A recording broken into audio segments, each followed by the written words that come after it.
The floorboard in my old room used to hide childhood secrets, notes, candy, scraps of dreams. This time, it hid nothing. Just air where an envelope should have been. $15,950 gone. The money I'd saved for my sister's tuition had vanished.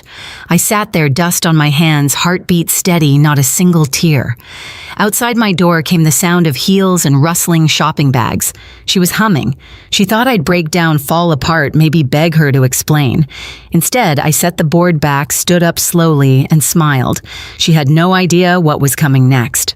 The Wilson house always looked calm from the outside, fresh white paint, trimmed hedges, the kind of place that smelled like laundry soap and Sunday dinners. Inside, calm was an act. My parents built our lives on work and structure, Dad running production lines, Mom grading papers at the kitchen table until midnight.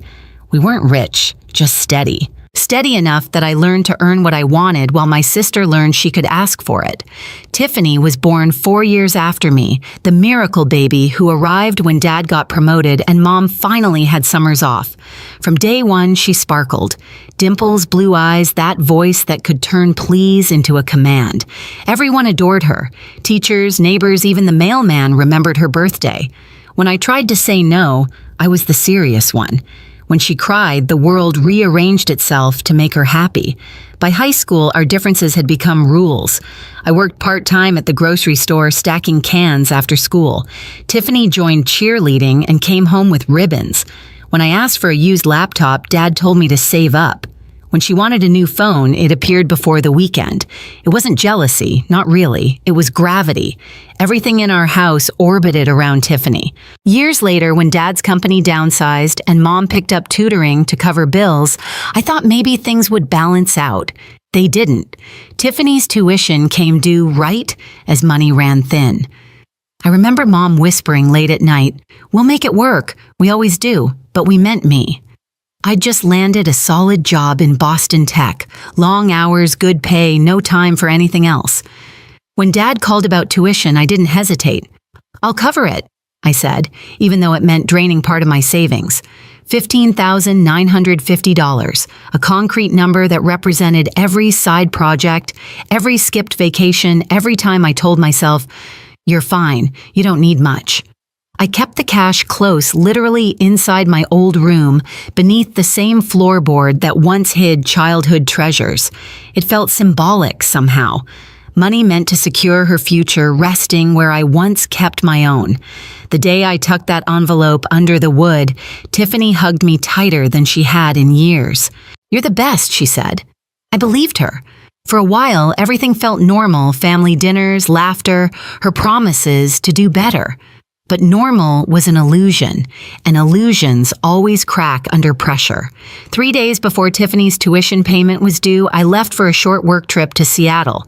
Just a routine conference back Sunday night. Before I left, I reminded her, "We'll go to campus Monday, pay it together." She nodded, smiling through a mouthful of coffee. "Don't worry, I've got everything ready." When I came home, the house felt off, too quiet, too clean. Mom and Dad were already asleep, but faint perfume lingered down the hall, expensive and unfamiliar. I brushed it off. The next morning, sunlight sliced through the blinds as I knelt by that old floorboard. My hand reached for the envelope. Too light. I opened it and froze. Empty. For a moment, the world went still. Just the hum of the fridge, the drip of the faucet. I checked everywhere, drawers, desk closet. Nothing. No sign of a break-in. My laptop, jewelry, even an old watch sat untouched. But the money, $15,950 in cash, was gone. Logic kicked in sharp and cold. Who had access? Only family. My parents would never. That left one name. Still, I needed proof.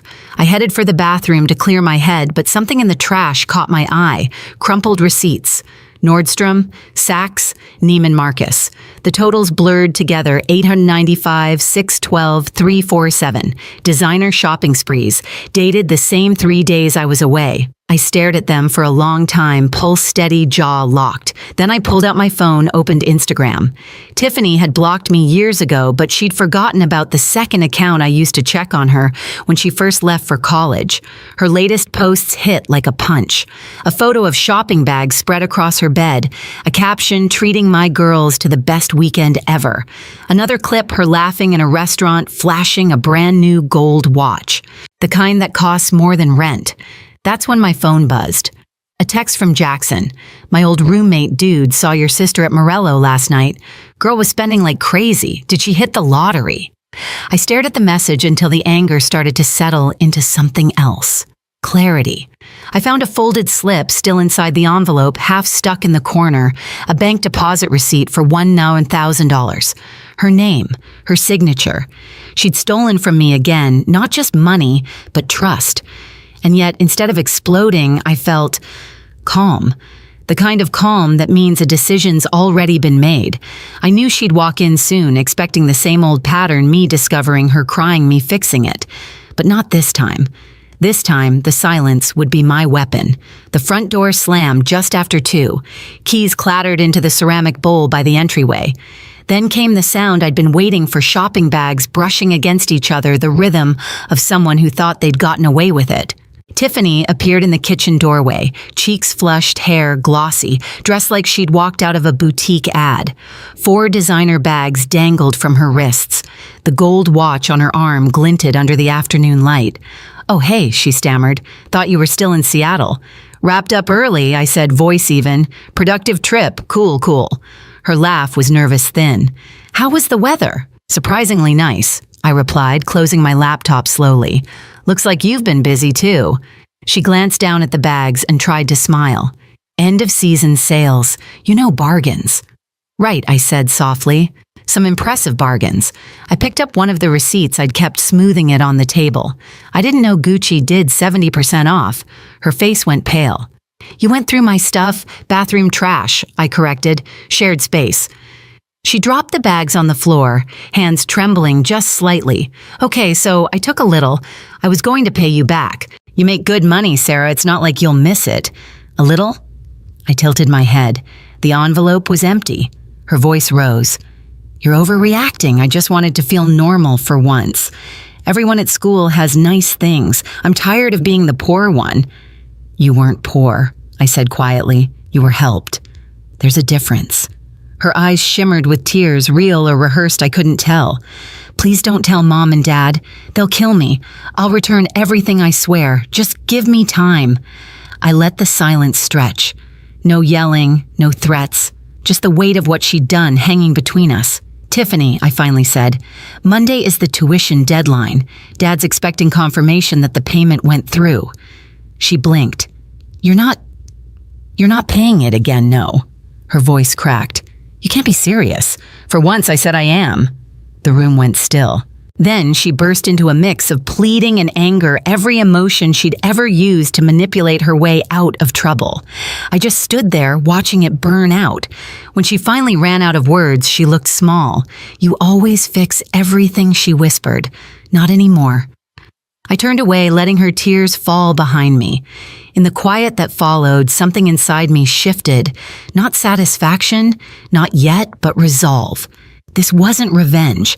This was the first real boundary I'd ever drawn, and the first one she'd ever have to face. Sunday morning felt too calm for what was coming.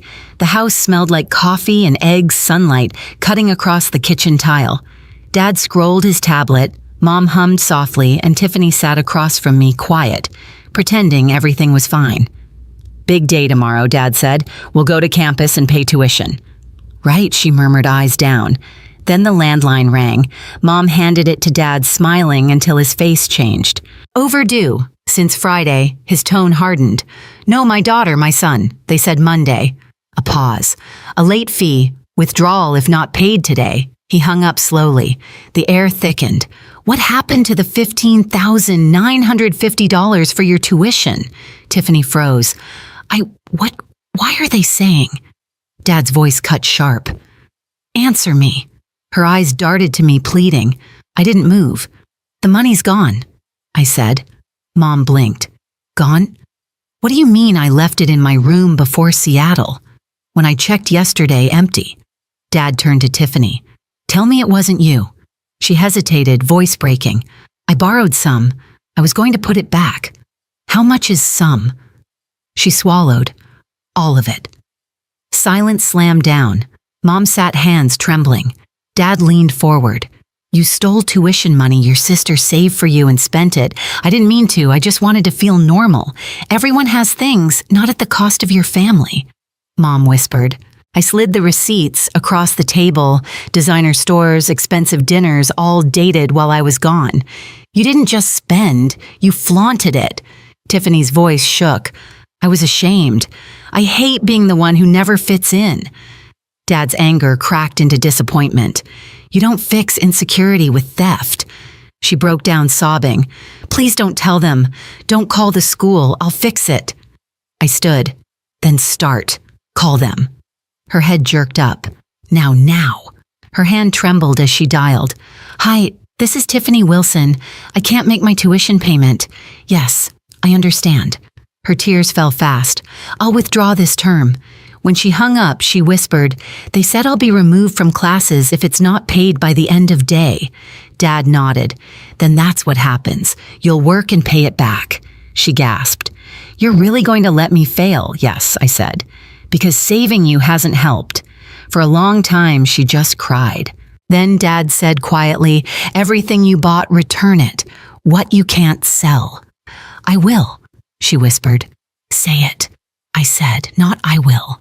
Say what you did. Tiffany lifted her head. I stole from you. I lied. I'm sorry. Mom's voice was tired but gentle. Sorry is the start, not the fix. That afternoon, we drove from store to store. Tiffany's apologies grew quieter each time she faced another cashier. Some returns worked, others didn't. By dusk, we'd recovered barely a fraction of the money. At home, she placed the gold watch, the last symbol of her spree, on the counter. They wouldn't take it back, she said softly. I'll sell it. Dad nodded. Good. Then tomorrow, you'll find a job. She hesitated, searching my face.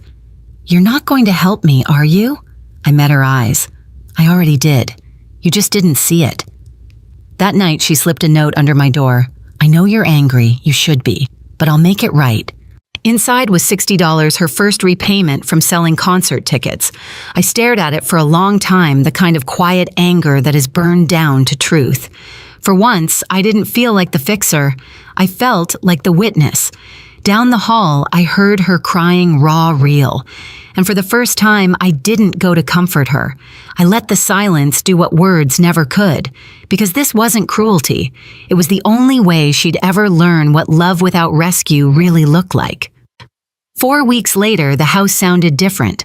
No slammed doors, no late-night whispers about missing tuition, just the whir of the coffee maker at 5 a.m. and Tiffany's footsteps heading out before sunrise. She'd landed a job at a cafe downtown, the kind of place where every order was scribbled on paper cups and tips were earned one smile at a time. The first night she came home with her uniform smelling like espresso and sugar syrup, she didn't complain. She dropped $62 in tips onto the kitchen counter and said, It's not much, but it's honest. Dad nodded. Mom just smiled, weakly, proud, and broken at the same time. Every Saturday, Tiffany handed me an envelope with whatever she could manage, sometimes 100, sometimes less. I didn't count it in front of her. I just thanked her and wrote the total on a note pinned to the fridge. The number grew slowly, but it grew. We started family therapy in late October. Dr. Lambert's office smelled like peppermint tea and old carpet. At first, everyone sat on opposite sides of the room, but week by week, words started finding their way across the space. Mom admitted she'd mistaken protecting Tiffany for loving her. Dad confessed he'd leaned on me too much to keep the family steady. And I admitted I liked being the fixer because it made me feel useful until it didn't. Tiffany didn't say much that first month. She mostly listened. But one day she said quietly, I never learned how to be sorry without expecting someone to rescue me. It silenced the room. Even Dr. Lambert just nodded, letting the truth hang there until it felt solid. By December, Tiffany had repaid nearly $6,000. The rest would take time, but she was steady. She'd applied for readmission to the university for the spring semester, this time with her own budget plan and a part-time work schedule. One evening, she left a note under my door. Simple handwriting, no perfume, no hearts. "Thank you for letting me fall. You made me stand up." I stared at it for a long time. It wasn't revenge, it was restoration. And somehow, that felt better than winning. By spring, the rhythm in our family finally felt clean. Tiffany's mornings belonged to the cafe, her afternoons to classes she'd paid for herself. Mom stopped hovering, Dad laughed again, and I finally stopped waiting for the next disaster. On a Sunday night in March, she handed me one last envelope, her biggest repayment yet, and a small gift bag. Inside was a framed photo of us as kids, muddy and grinning arms around each other. The note beneath it read, "Thank you for not saving me. You taught me how to save myself." I placed it on my desk beside the old floorboard I'd kept as a reminder, not of loss, but of the boundary that changed everything. Sometimes love isn't the hand that catches you. It's the silence that lets you fall just far enough to learn how to climb. If you've ever had to make that hard choice, help, or let go, tell me in the comments. Hit like if you believe in tough love that heals instead of hurts, and subscribe for more true family stories that remind us what real change looks like.